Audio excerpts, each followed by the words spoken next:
Moi c'est Antoine Magalès, voilà, je fais des vidéos de trottinette freestyle, je viens de Paris et 19 ans et je fais de la trottinette, vidéo YouTube et je m'écoute.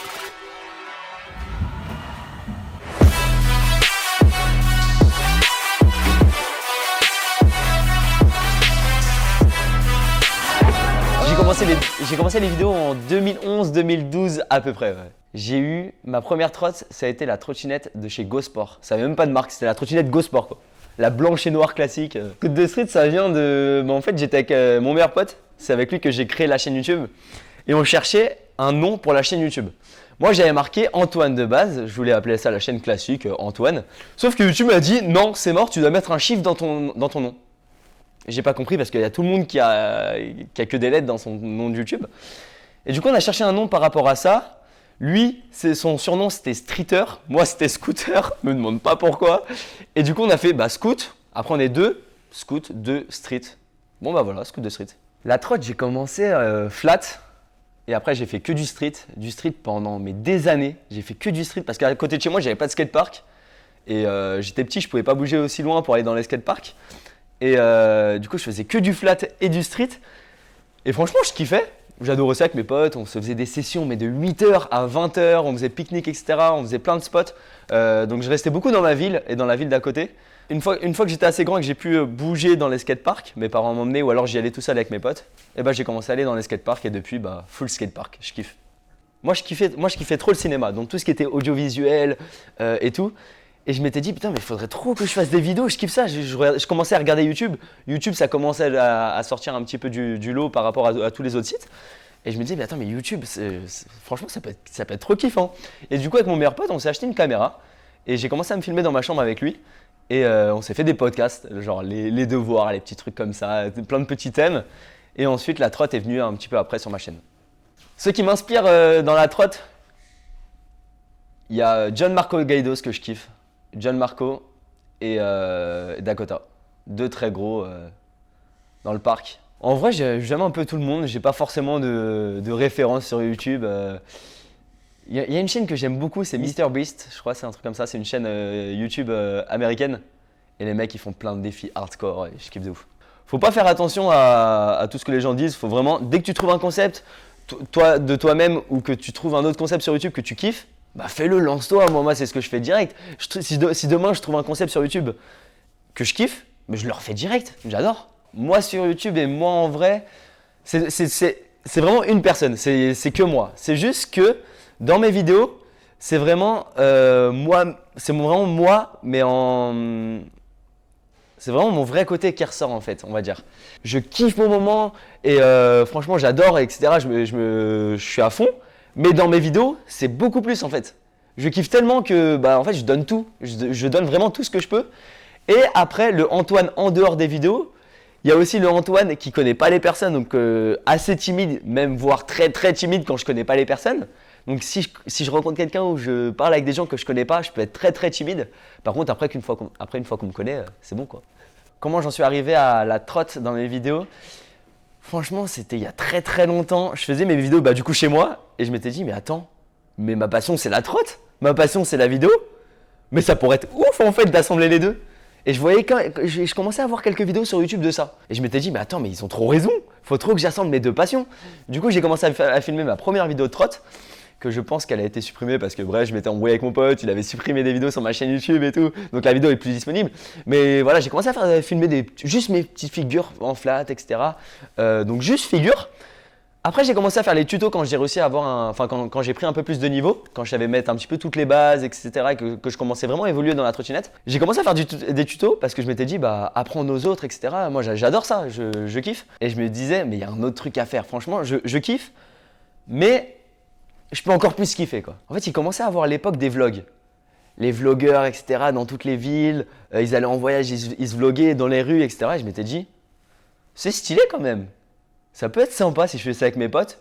Donc vloguer au skatepark, je fais ma session normale, donc ma journée tranquille avec mes potes. On rigole, on se tape des barres et tout, et on filme ça peut être trop bien. Du coup, je suis allé au skatepark avec mon meilleur pote.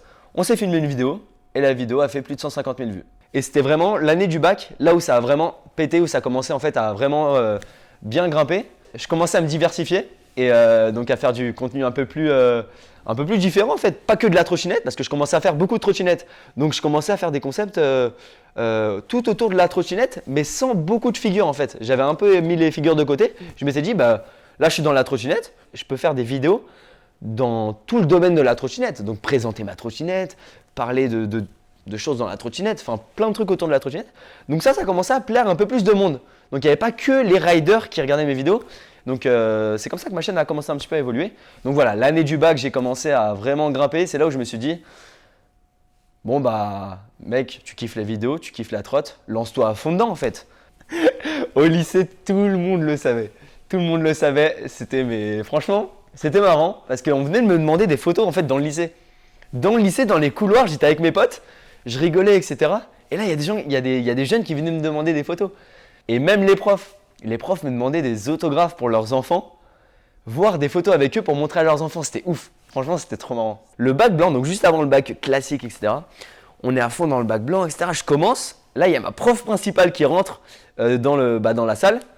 Et je vois qu'elle a plusieurs papiers. Elle me donne 5-6 papiers. Elle me les pose sur la table avec chacun un nom dessus. Et elle me fait ouais, Antoine, tu pourrais me signer ça pour mes enfants? Et franchement, ça m'a fait trop plaisir, mais c'était trop bizarre. Comme ça, sur une épreuve, la prof qui vient me voir comme ça, c'était trop bizarre. Et je crois que j'ai monétisé ma chaîne très tard. Enfin, très tard. Je crois que si je me souviens bien, je ne sais pas si je peux retrouver, mais je crois que j'ai monétisé ma chaîne YouTube. J'avais à peu près 15 000 abonnés. Donc je faisais quand même déjà des vues, j'avais ma vidéo, plus de 150 000 vues était déjà faite, etc. Enfin, j'avais pas mal de vues quand même déjà. Et c'est là où j'ai commencé à savoir, en fait, j'ai un pote qui m'a dit ouais, en fait, toi, tu gagnes combien avec ta chaîne? Je dis bah, je gagne rien, enfin, de quoi tu parles? Après, il a commencé à m'expliquer ouais, tu sais que tu peux mettre des pubs, etc. Que bah, tu peux gagner un petit peu d'argent avec. Et donc, je me suis dit bah, pourquoi pas, en fait, je fais mes vidéos et si je peux gagner de l'argent avec, bah, avec grand plaisir, en fait. Donc, j'ai commencé à monétiser ma chaîne. Au début, je gagnais pas beaucoup, voilà, c'était vraiment des petits centimes, des petits euros par-ci par-là, mais vraiment. En fait, au bout de quelques années, j'ai commencé à me dire bah ouais, en fait, ça peut pas mal monter et ça peut devenir un métier. C'est vrai que quand j'ai sorti ma vidéo iPhone X, qui a énormément percé, enfin qui a vraiment du coup pris beaucoup de vues, etc. très rapidement, dans le milieu de la trottinette, c'est vrai qu'elle a été très mal vue. J'ai eu de très mauvais retours, j'ai été clashé par tout le monde dans le milieu de la trottinette, tous les pros, etc. Tout le monde s'est mis contre moi. Moi, je comprenais pas en vrai. Je voyais les messages sur Facebook, sur les réseaux un petit peu. Je voyais tout le monde m'insulter. Je comprenais pas. Et franchement, moi de mon côté, chez moi, je me posais la question, je me disais mais qu'est-ce qui se passe? J'ai juste fait ma vidéo, qu'est-ce que vous me voulez en fait? Et je voyais que ça prenait quand même pas mal d'ampleur. Donc je me suis quand même posé la question, je me suis dit oula, c'est bizarre tout ça, etc. Et je crois que c'est toi justement qui m'a proposé de faire un trip avec Dissidence pour pouvoir en fait justement rencontrer les pro-riders.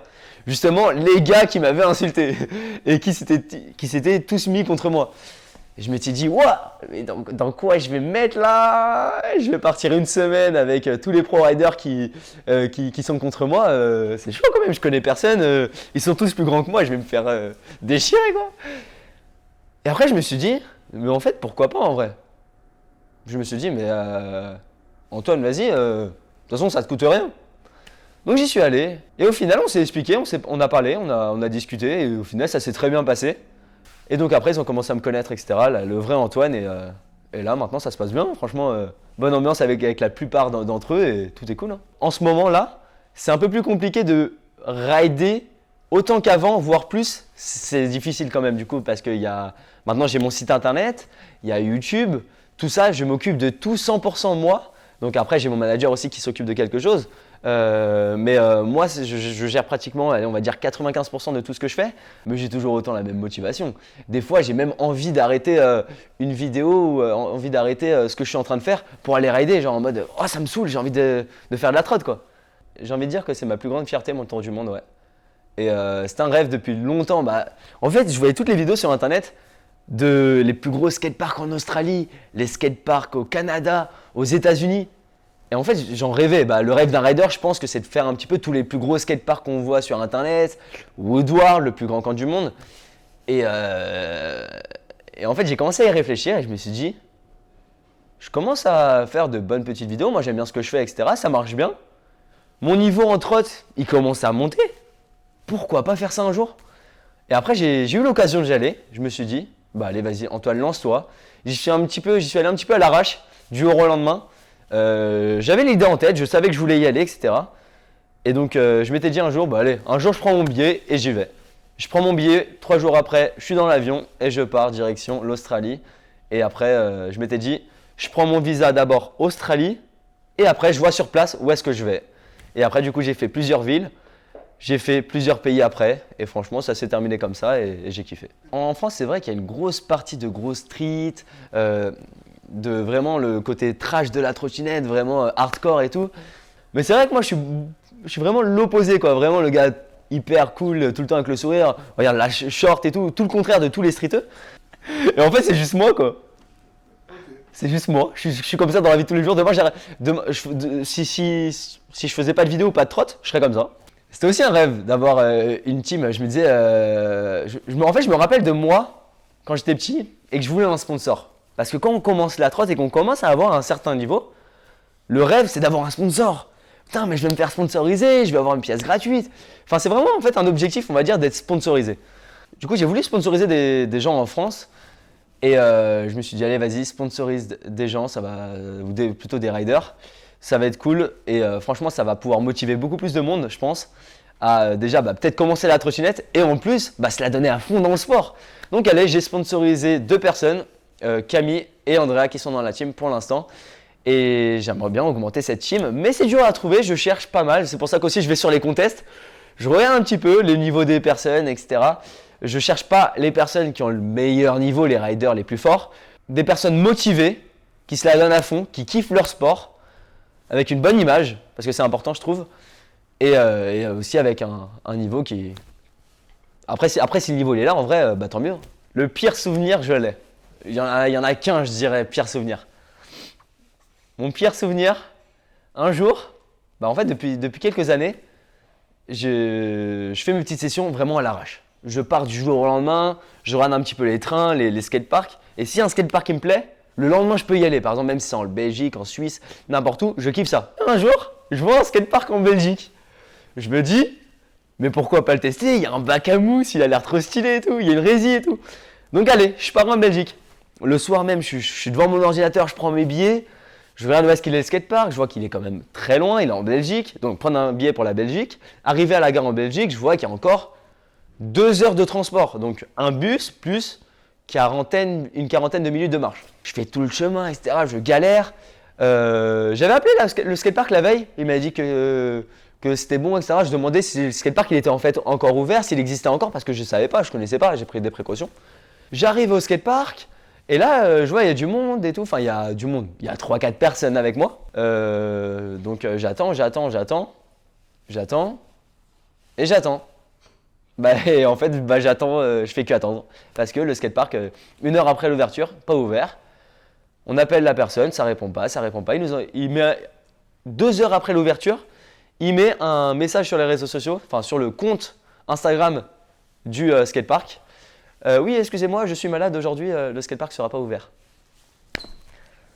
2 très beaux souvenirs dans la trotte, j'en ai 2, mais qui font qu'un, ça veut rien dire, mais oui. Mon voyage, mon tour du monde que j'ai fait, donc je suis très fier, donc l'Australie, etc., tous les pays que j'ai fait. Et pendant ce tour du monde, la rencontre avec Ryan Williams. Franchement, ça a été un truc de ouf. Moi, j'ai kiffé. Franchement, Dissidence, je les connaissais pas avant, je les ai connus un petit peu plus tard, vraiment, au moment où je commençais à… Enfin, en fait, au moment où il y a eu le clash iPhone X, et c'est à ce moment-là, et en fait, ils m'ont intégré en fait dans le milieu pro rider, donc dans le milieu vraiment des riders, etc., dans ce monde-là, parce que c'est vraiment un monde, je trouve. Et donc c'est là où j'ai commencé à vraiment rencontrer tout le monde, Dissidence, et ils mettent depuis, depuis ce moment-là, ils mettent beaucoup Dissidence, donc moi j'adore. Moi franchement, je kiffe Dissidence, franchement, rien à dire, super cool. Jamais rien lâcher, toujours persévérer.